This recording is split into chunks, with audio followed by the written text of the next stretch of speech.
रहीम अस्सलाम वालेकुम नाजरीन, आप YouTube चैनल देख रहे हैं। मैं इमरान खान हूँ। एक नया चूरन बेचा जा रहा है इस्लामाबाद रावलपिंडी में, वो मैं आपके सामने रखता हूँ। लेकिन पहले अलीमा खानम साहिबा का बेटा शाहरेज, उसे गिरफ्तार कर लिया गया है।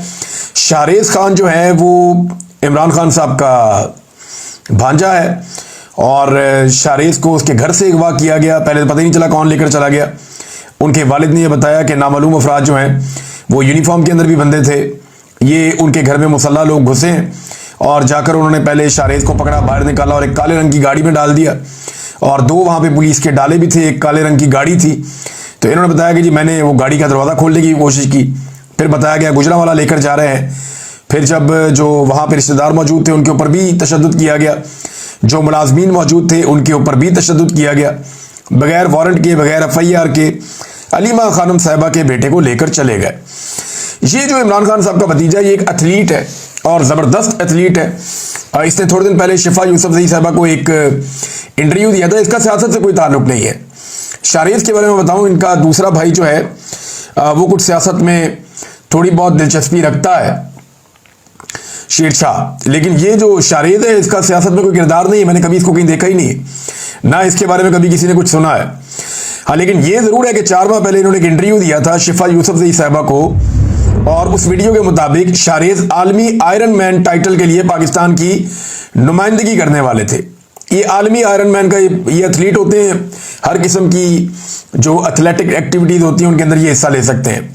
शाहरेज पाकिस्तान के नंबर 1 ट्राई एथलीट हैं। वो दूसरे पाकिस्तानी ट्राई एथलीट हैं जिन्होंने 70.3 आयरन मैन वर्ल्ड चैंपियनशिप के लिए क्वालिफाई किया है। और इन्होंने जाना भी था, लेकिन उन्हें 9 मई के मुकदमात में उठा लिया गया। पुलिस ने पहले तो कह दिया जी हमें पता ही नहीं है किधर है, कौन उठाकर निकल गया। पहले कहते रहे नहीं हमें नहीं पता किधर है, कौन है, किधर गया। हालांकि छापा घर पे मारा और शायद ऐसा दिखाई देता है कि शायद किसी दूसरे बेटे को उठाने आए थे अलीमा खानम साहिबा के, लेकिन उठा लिया दूसरे बेटे को जो घर पे मौजूद था। और हो सकता है कोई कन्फ्यूजन हुआ हो, लेकिन बाद में पता चला कि 9 मई के केस में इन्हें गिरफ्तार किया गया है। शाहरेज को अब मकसद यही है कि इमरान खान पे दबाव डालना है, अलीमा खानम पे दबाव डालना है, उन्हें दबाव में लेना है। क्योंकि अलीमा खानम हर जगह पे जाती हैं, हर जगह पे जाके बात करती हैं, हर जगह पे जाके जो है वो अदालतों में भी खड़ी हो जाती हैं, अडियाला के बाहर भी खड़ी हो जाती हैं, सिस्टम को एक्सपोज करती हैं। उन्होंने बड़ी कोशिश की कि सुप्रीम कोर्ट में जज साहब से उनकी बात हो पाए, लेकिन बात नहीं हुई, जज साहब ने इजाज़त नहीं दी। वहाँ उन्होंने यही कहना था कि हमें हमारे भाई से मिलवाया ही नहीं जा रहा, जो कैदियों के हुकूक हैं वो भी नहीं दिए जा रहे, तो कम से कम अदालत ये हुक्म तो जारी करे। लेकिन आपके सामने ही है, जज साहब ने इजाज़त नहीं दी, बात नहीं करने दिया। बहरहाल इस खानदान का एक और नौजवान जो है वो गिरफ्तार कर लिया गया है, और पहले तो अगवा किया गया, बाद में पता चला गिरफ्तार कर लिया गया। जो वहाँ पे उनके मुलाजमीन मौजूद थे उनको भी टॉर्चर किया गया, और वो बेचारे अपनी चोटें दिखा रहे थे। मुलाजमीन भी मुसल्ला अफराद बगैर वारंट के, बगैर FIR के घर में आते हैं, बंदा उठाते हैं और चले जाते हैं। इस मुल्क में किसी की चादर और चार दीवारी और इज्जत महफूज नहीं है। हाँ, सिर्फ वही महफूज हैं जो मिलिट्री एस्टेब्लिशमेंट के साथ हैं या जिनके हाथ में जूता और पॉलिश पकड़ी हुई है, और मुल्क के अंदर कोई महफूज नहीं है। जो आदमी उनके मफाद के खिलाफ खड़ा होगा या जो आदमी पाकिस्तान के मफाद की बात भी करेगा, चाहे वो मफाद उनके मफाद से टकरा जाए, तो वो फौरी तौर पे वो आदमी वल्नरेबल हो जाएगा अपनी फैमिली समेत। अंदाजा करें, बच्चों को उठा उठा कर लेकर जा रहे हैं। अभी ये जरा बच्ची की तस्वीर देखें, ये छोटी सी बच्ची आपको नजर आ रही होगी। ये जब इमरान खान साहब मौजूद थे ज़मान पार्क में, तो ये छोटी सी बच्ची की एक वीडियो है। ये बड़ी एक क्यूट सी वीडियो है। बच्ची इमरान खान साहब को पकड़ रही है, उनके गले लग रही है, ज़बरदस्ती खुद से पकड़ रही है। इमरान खान साहब बच्ची को प्यार भी करते हैं। तो ये पीछे एक आदमी बैठा हुआ है, ये उस बच्ची का वालिद है। जो पीछे इस तस्वीर में राइट साइड में जो बंदा बैठा हुआ है, ये वो बच्ची का वालिद है। इसका पूरा चेहरा नजर नहीं आ रहा है यहाँ पे। अब हुआ ये कि मिन्हा कासिम बच्ची का नाम है, वो पता चला जी इसको भी पकड़ लिया है। वो कोई 2 छोटी बहनें हैं इसकी, उनको भी, और छोटी बच्चियां उनको पकड़ लिया है। और को खातून सादिया अयूब, उन्हें भी पकड़ लिया। काशिफ कश्मीरी है, उन्हें भी पकड़ लिया। कुछ और लोगों को भी गिरफ्तार कर लिया। कुछ 7-8 लोग लाहौर में पुलिस ने इसलिए पकड़ लिए कि इन्होंने इमरान खान साहब की मुकदमे में जमानत होने पे मिठाई खाई है। भाई अजीबोगरीब पाकिस्तान के हालात हैं। भाई इमरान खान साहब के मुकदमे में उनको जमानत मिल गई, इस पे पाकिस्तान तहरीक इंसाफ के लोगों ने खुशी खा के मिठाई खुद भी खा ली, कुछ लोगों को भी खिला दी। तो इसके ऊपर SHO ने जाके जनाब गिरफ्तारी कर लिया, वो बच्चों को ही उठा के ले गया। और आईजी साहब कहते हैं कि पुलिस को कोई कुछ ना कहे, पुलिस की तारीफें करो, पुलिस बड़ी कुर्बानियां दे रही है। ये आप काम कर रहे हैं, इसके बाद लोग आपकी तारीफें करेंगे। फॉर गॉड सेक, आप शीशे में शक्ल देखें और सोचें ये आप क्या कर रहे हैं। ये छोटे छोटे बच्चों के साथ ज्यादती, वो मासूम बच्चियां, उनको उठा के थाने पहुंचा दिए, औरतों को उठा के थाने पहुंचा दिए। और सजा किस बात की मिल रही है? ना मिठाई खाई जी इन्होंने, जो वहां पे पूरे इलाके में बात फैली हुई वो यही है, इन्होंने जनाब मिठाई आज बांटी है और उनको उठाकर ले गए। और इमरान खान साहब के उस भांजे को उठाकर ले गए जिसका ताल्लुक ही कोई नहीं है सियासत के साथ, उसे भी जाके 9 मई के अंदर फिक्स कर दिया है। ये है नाजरीन सूरत हाल। इस्लामाबाद रावलपिंडी में नाजरीन नया खेल खेला जा रहा है, जैसा कि मैंने आपको पहले जुमले में बताया इस वीलॉग में, और एक नई चीज लॉन्च की जा रही है। अच्छा, इस सारी चीज का ताल्लुक आर्मी चीफ की एक्सटेंशन के साथ है, ये बात आपने अपने ज़हन में रखनी है। फैसल वाडा एक बात कर रहे हैं काफी दिनों से, आज राणा सनाउल्लाह साहब ने उस बात को ज्यादा क्लैरिटी के साथ कर दिया है। फैसल वाडा कह रहे हैं कि आर्मी चीफ को एक्सटेंशन नहीं मिलेगी, तसलसल जारी रहेगा। जबकि राणा सनाउल्लाह कह रहे हैं कि हमने तो कानून ही बदल दिया है। तो नए कानून के मुताबिक तमाम सर्विसेज चीफ्स की जो मुद्दत मुलाजमत है वो अब 3 साल नहीं 5 साल है।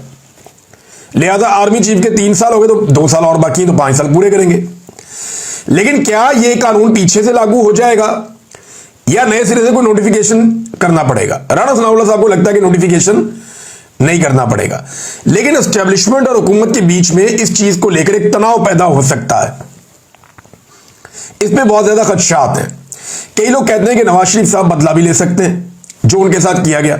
उन्हें बुलाकर जो है वो कबूतर उड़वाए गए उनसे प्रोटोकॉल देकर, और बाद में उनके तोते उड़ा दिए गए। इलेक्शन में जो नवाज शरीफ के साथ हुआ है वो तो अवाम ने किया ना, लेकिन एस्टेब्लिशमेंट ने जितनी मदद बाकी सारों की उतनी मदद नवाज शरीफ की क्यों नहीं की? नवाज शरीफ की सियासत को वाड़ के रख दिया पाकिस्तान की एस्टेब्लिशमेंट ने। वैसे तो अवाम ने एस्टेब्लिशमेंट की सियासत भी वाड़ दी है, लेकिन जो कुछ एस्टेब्लिशमेंट कर सकती थी नवाज शरीफ को लगता है उनके लिए वो भी नहीं किया गया। लिहाजा क्या आसिम मुनीर साहब की जो एक्सटेंशन के मामला हैं वो इतनी आसानी से हो जाएंगे? ये है वो बड़ा सवाल। अब इसमें एस्टेब्लिशमेंट को 2 चीजें करनी पड़ेगी। एक तो हुकूमत को काबू करना पड़ेगा, दूसरा अपोजिशन को काबू करना पड़ेगा। जब भी कोई आर्मी चीफ एक्सटेंशन लेता है ना, तो उसे हुकूमत और अपोजिशन दोनों को काबू करना पड़ता है। जैसा कि आपको याद होगा जनरल कियानी ने किया था, जैसा आपको याद होगा जनरल बाजवा ने किया था, कि सब ने लाइन में लग के, पीटीआई का फैसला था तो पीएमएलएन ने, पीपल्स पार्टी ने, सारी जमातों, फजलुर रहमान ने और एएनपी ने और दूसरी जमात एमक्यूएम ने, सब ने मिलकर लाइन में सबने वोट डाला था। सारे गए और जाके उन्होंने वोट डाला, नहीं जी नहीं, आर्मी चीफ की एक्सटेंशन है, इसमें हम अपना हिस्सा डालेंगे। तो जनरल बाजवा ने भी सबको राजी किया था। अब जो मौजूदा एस्टेब्लिशमेंट है उसके लिए जरूरी है कि वो सबको एक पेज पे लाए, अगर ये एक्सटेंशन वाला मामला आगे बढ़ाना है तो। अब दोनों तरफ टैकल करना होगा। एक हुकूमत को टैकल करना होगा कि वो रखना ना पड़े, कोई रुकावट ना आए, और अच्छे बच्चों की तरह ये हुकूमत मामला चलने दे। तो हुकूमत को कैसे डराया जा सकता है? उसका तरीकाकार ये है कि इमरान खान साहब के मुकदमात में एस्टेब्लिशमेंट अगर दबाव हटा लेती है अदालत के ऊपर से, तो उन्हें रिलीफ मिलना शुरू हो जाएगा। इससे हुकूमत डर जाएगी। जैसा कि ये जो कल वाला वाकया हुआ, इमरान खान साहब की 8 केसों में जमानतें हुई सुप्रीम कोर्ट से, इससे हुकूमत में खौफ पैदा हुआ है। अदालत ने भी जान छुड़ाई कि यार हमारे गले में हर चीज ये लाके डाल रहे हैं, सारे गुनाह हम नहीं उठाने। उन्होंने भी जान छुड़ाई कि यार ठीक है, इतनी ज्यादती भी नहीं हम कर सकते, बस इस केस में जो इंसाफ है वो दे दिया जाए। और वो भी अधूरा इंसाफ दिया है, बात सुनी नहीं है, मेरिट पे बात ही नहीं की, बस सिर्फ उन्होंने भी जान छुड़ाई है अदालत ने भी। तो इमरान खान साहब का पीछे रह गया एक मुकदमा। अब एस्टेब्लिशमेंट ने मौजूदा हुकूमत को भी खौफजदा किया हुआ है कि जनाब अच्छे बच्चों की तरह जो है ना वो एक्सटेंशन वाला मामला चलने देना है। अगर तुमने कोई खराबी की तो इमरान खान बाहर आ जाएगा, ये बात अपने ज़हन में रख लो। तो एक तो हुकूमत को भी काबू किया हुआ है, और दूसरा एक और चूरन बेचा जा रहा है जो इस्लामाबाद और रावलपिंडी में ये बात जानबूझ के डेलिबरेटली फैलाई गई है। मेरे तक भी एक बंदे के जरिए पहुंचाई गई।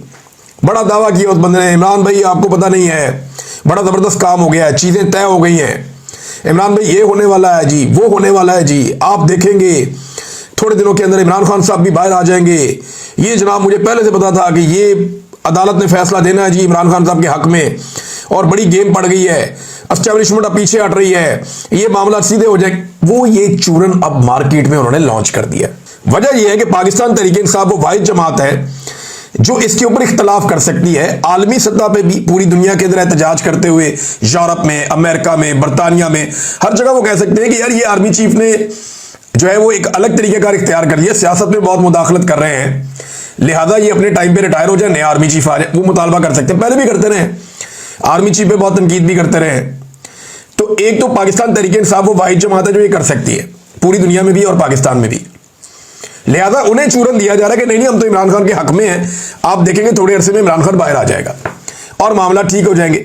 और इमरान खान पे शदीद तरीन दबाव डाला जा रहा है कि कुछ भी करके सितंबर अक्टूबर तक इमरान खान को तोड़ा जाए। अब जो मैंने आपको बताया था ना 2 दिन पहले, वो मालूमात मैंने आपको बहुत कम दी है।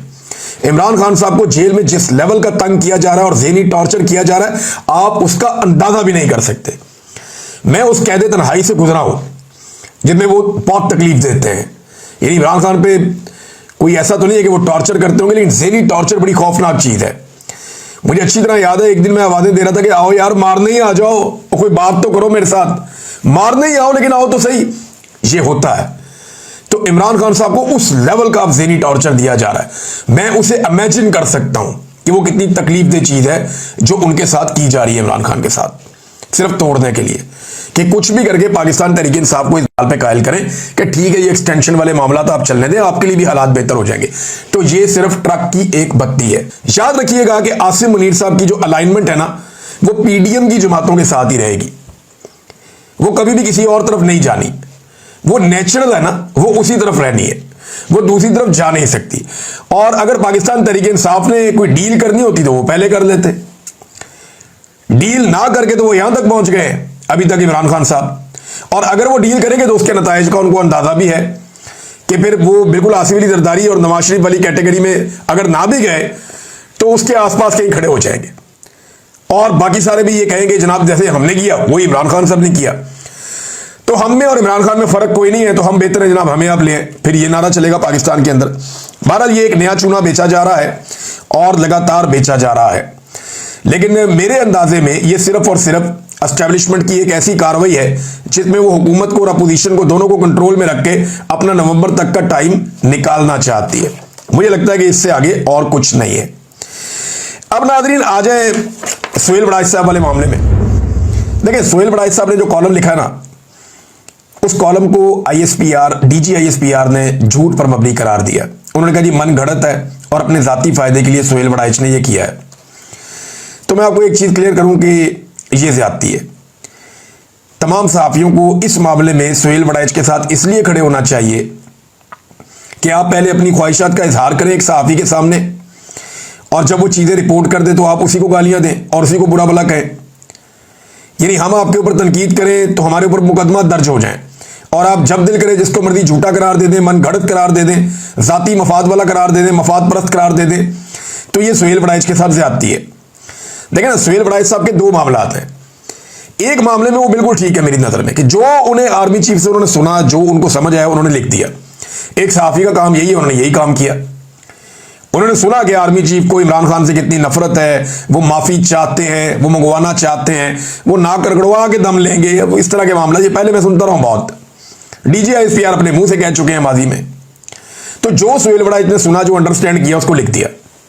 यहां तक तो उनकी कोई गलती नहीं है, लेकिन उन्होंने आर्मी चीफ की ख्वाहिश की तकमील के लिए बाद में जो कॉलम लिखे कि नहीं इमरान खान को माफी मांगनी चाहिए, जरूर माफी मांगनी चाहिए, मकबूलियत कुछ नहीं होती, कबूलियत असल चीज होती है। ये सारी चीजें जो है ना, उमर दराज गोंदल साहब ने बड़ी मजे की बात की। उन्होंने कहा जी सुहेल बड़ाइच साहब से पूछा जाए कि आज के दिन वो मकबूलियत के साथ है या कबूलियत के साथ है जो उनके साथ एस्टेब्लिशमेंट ने कर छोड़ी है। तो मामला यह है कि एस्टेब्लिशमेंट ने जो चाहा, जो किया, उसको रिपोर्ट करना बुरी बात नहीं है, लेकिन उसके लिए रास्ता हमवार करना यह नामुनासिब था। जो सुहेल बड़ाइच साहब शाह से ज्यादा शाह की वफादारी कर रहे थे, लेकिन बतौर सहाफी उनके बारे में डीजी आईएसपीआर ने जो अल्फाज इस्तेमाल किए, डीजी आईएसपीआर को मादरत करनी चाहिए और अपने अल्फाज वापस लेने चाहिए। यह बात भी ठीक है।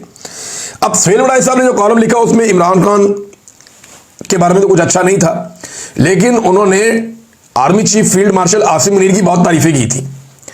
अगर यह सारी कहानी मन घड़त है तो फिर तो वो सारी तारीफें भी झूठी हुई ना।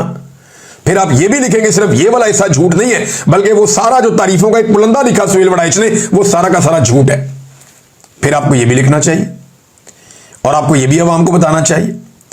अब एक और बड़ा इंटरेस्टिंग काम हो गया नाज़रीन, सरदार ज़हूर इकबाल साहब हैं, ये चेयरमैन बिजनेस फोरम यूरोप हैं, और इन्होंने 2 स्टेटमेंट दिए, दोनों अलग अलग लग रहे हैं मुझे।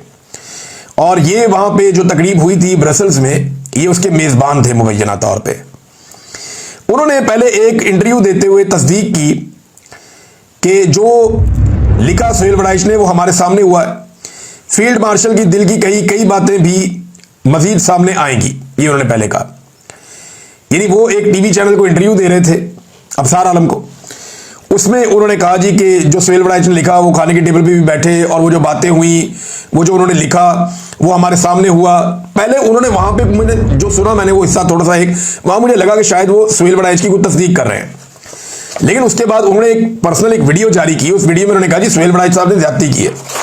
वीडियो में वो कहते हैं कि 2 घंटे की स्पीच थी, इस बातचीत को बेस बनाकर कॉलम लिखे गए, नाइंसाफी है, हकीकत को सही तरीके से बयान ना करना गलत है। सूरह बकरा की जो कुरान पाक से मुतालिक जो आयात हैं, जो शैतान वाला मामला बताया गया था कि उसने आदम को सजदा नहीं किया, तो उसका मकसद पाक भारत तनाजुर में था, यानी इंडिया पाकिस्तान की लड़ाई के हवाले से वो आर्मी चीफ ने कहा था, इन्होंने ये कहा। और खाने की मेज पर भी 20 लोग मौजूद थे, किसी किस्म का इंटरव्यू या मुकालमा नहीं हुआ, और लेकिन आखिर में गलती कर दी। ये जो सरदार ज़हूर इकबाल साहब हैं, इन्होंने एंड में गलती कर दी अपना पूरा स्टेटमेंट जारी करके। इन्होंने आखिर में जो पाकिस्तान जिंदाबाद का नारा लगाया ना, वो थोड़ा डिफरेंट था। इन्होंने कहा कि पाकिस्तान हमेशा जिंदाबाद। भाई जिंदाबाद का मतलब ही ये होता है कि हमेशा जिंदाबाद, जिंदाबाद का मतलब ही हमेशा होता है। अब ये जो है ना, वो हमेशा जिंदाबाद जो है, ये पाकिस्तान के मौजूदा आर्मी चीफ ने एक नारा नया इजाद किया है कि पाकिस्तान हमेशा जिंदाबाद। अब जब भी कोई पाकिस्तान हमेशा जिंदाबाद का नारा लगाता है, तो वो अपने आप को आर्मी चीफ की टीम में फिक्स करता है। वो बताता है जनाब मैं इस टीम का हिस्सा हूं, मैं यहां पे अपने आप को एडजस्ट करता हूं। तो ये एंड में इनसे गलती हो गई।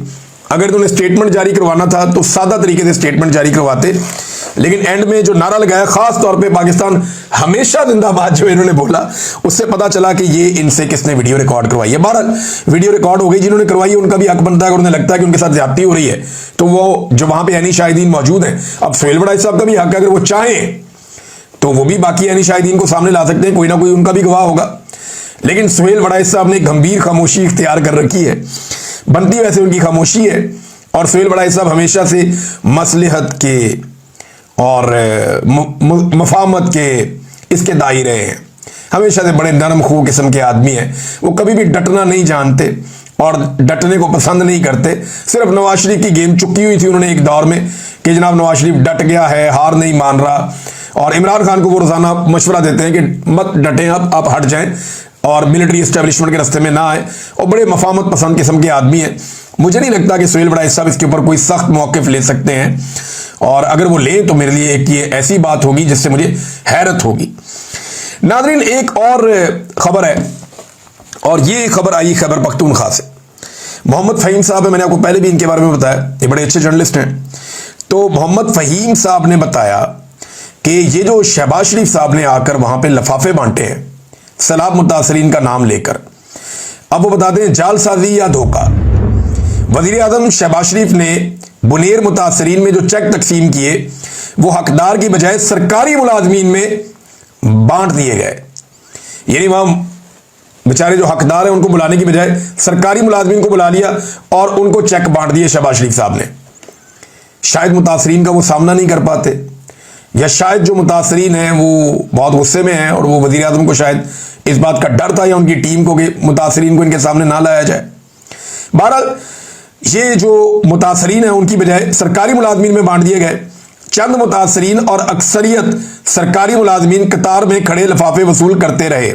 मुजाहिरीन बहुत थोड़े थे, ज्यादा सरकारी मुलाजमीन थे। जराए के मुताबिक लिफाफे भी खाली थे। अंदाजा करें अब आप, जो लिफाफे इन्होंने बांटे पब्लिक को, वो लिफाफे भी खाली थे, और बाद में अदायगी का भी अभी तक कुछ पता नहीं है कि बाद में पैसे अदा किए जाएंगे या नहीं अदा किए जाएंगे। ये है नाज़रीन हुकूमत की हालत। आपको खुद अपने पाकिस्तानियों को संभालना पड़ेगा। जब भी कभी कोई आफत आएगी, कोई तकलीफ आएगी, पाकिस्तानियों को ही आगे बढ़ना पड़ेगा और पाकिस्तानियों को संभालना पड़ेगा।